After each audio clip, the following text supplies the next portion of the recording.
we have an opportunity to like expand the George R. R. Martin universe and make it really different and really interesting.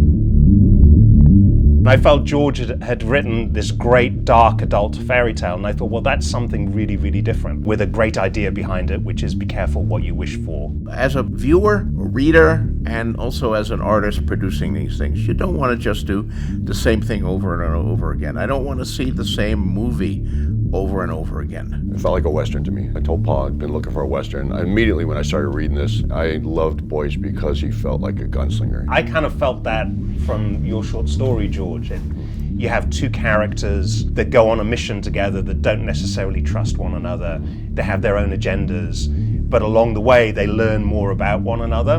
And that was one of my jumping off points was, this is a great adult fairy tale, but also this is a Western. And I know Mila was really keen to play a fantasy character. And being such a huge fan of George's books, like I've read everything. Yeah, uber fan here, yeah. George. For me, it feels like a very organic extension of the short story. In the Lost Lands, it's quite a tight little short story, so you needed to enrich things and find scenes that develop the character, also add action. There's always that fear that you're gonna take away from just the simplicity of what the story actually is. Screening the movie for George, that was the most tense I've ever been. And then the happiest I've ever been in the theater is when he turned around and said he loved the movie.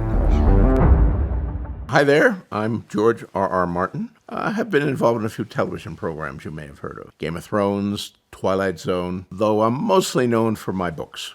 Where did The Lost Lands come from? It was originally a short story. It was published in 1982 in an original anthology called Amazon's 2. It was a chance to do a fantasy when there weren't many markets for fantasy. I thought, yeah, I'd like to be in that. And I had this idea for this character, Grey Alice. Paul and Mila came in, and I was very pleased that this team, they showed me the scripts. We had meetings and lunches and shared ideas, and I was excited to work with them. Of course, I knew their work. I'd seen the other things they'd done. Resident Evil movies and Monster Hunter and, of course, Fifth Element. So I've always loved movies where you really can be immersed in the spectacle of what's being presented before you. So I do hope people will continue to go to the big screen.